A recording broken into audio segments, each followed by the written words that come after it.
For example, in South Africa, coal. We also have been discussing the issue of technology transfer and particularly innovation and how one country might address the issues of carbon capture and other technologies that would help to reduce harmful emissions.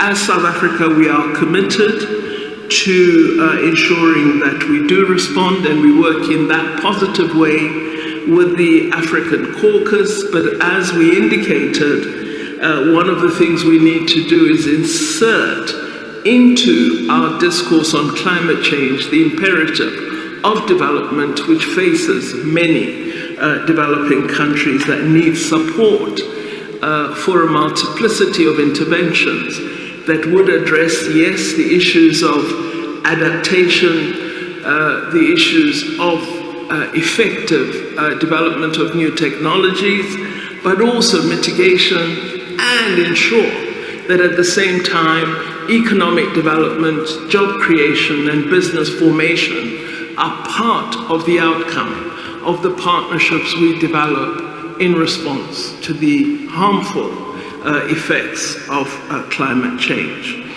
We also paid some attention to issues of peace and security, particularly on the African continent.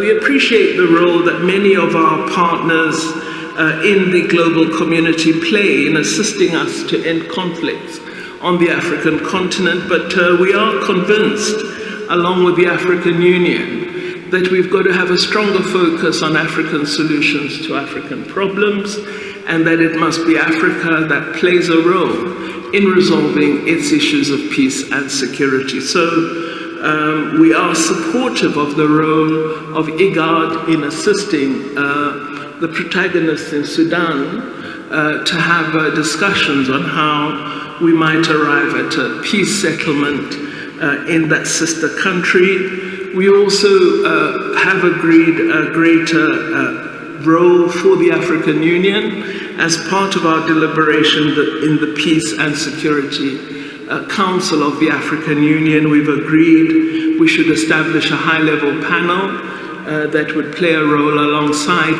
IGAD in Sudan. And of course, we are watching with great interest the developments in Mali, given the recent referendum on their constitution, and we would like to see a process that leads to a democratic outcome, a proper election, and the installation of a civilian government. We hope that 2022 really saw the end of coups on the continent. We thought we'd arrived at that several years ago and have been dismayed at the number of coups that we experienced in 2022. But we are paying close attention to entrenching democracy on the continent and ensuring that illegal takeovers of government become part of the past of Africa rather than a practice that is so associated with our countries. We've agreed, you and I, that we must continue to collaborate on utilizing our foreign policy work to empower women across the globe and work more closely, particularly with women in the areas of post-conflict reconstruction, where we often find that women who are the victims of war are not included when peace is settled. And when new institutions of democracy are established, women are not in those new parliaments, they are not leaders in those countries.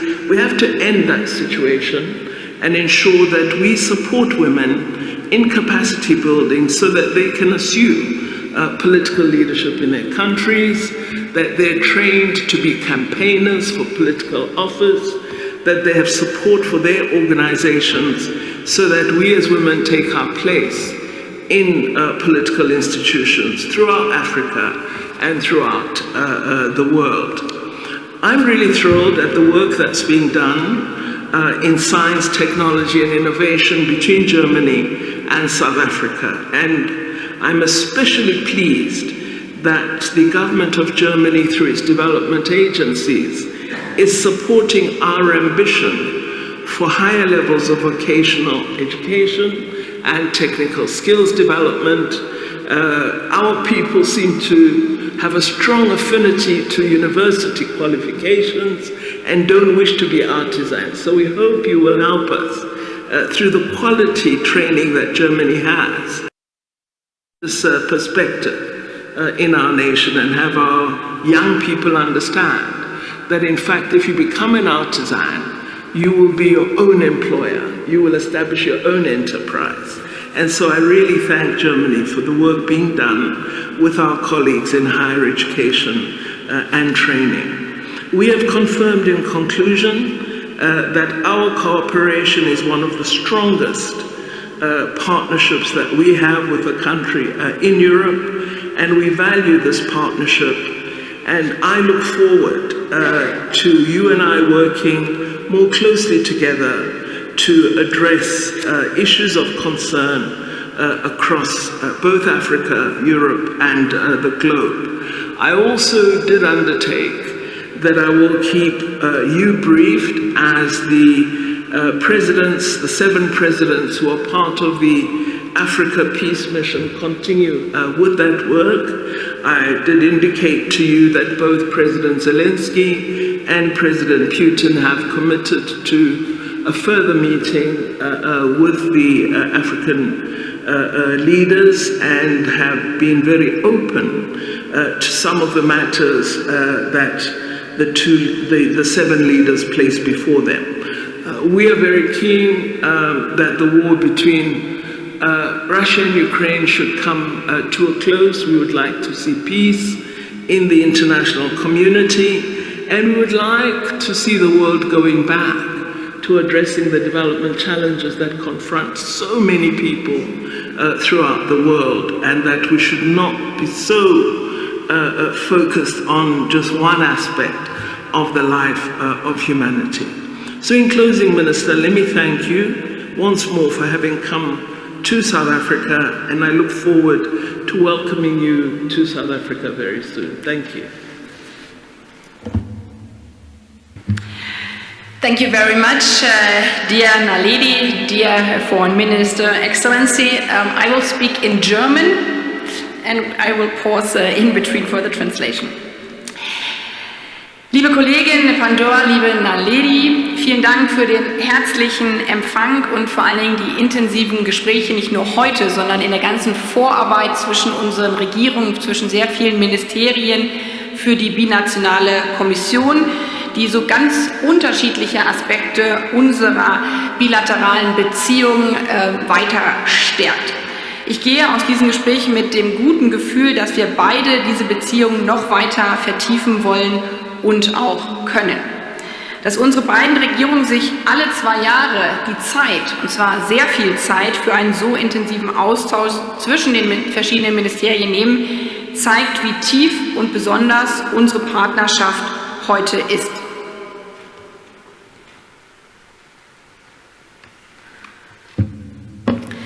Dear colleague, Minister Pandor Naledi, I would like to thank you very much for the warm welcome you have given us here and for the intensive discussions that we have had not only today, but also in the weeks and months before between the different ministries involved. The binational commission really highlights and develops further the many aspects between our countries, the bilateral relations that we have. I am delighted to see that both of us want to deepen these relations even further. It is wonderful to see that both our governments are taking so much time every 2 years to engage in this comprehensive exchange between our ministries, and it really stands for the deep and special partnership that we enjoy today.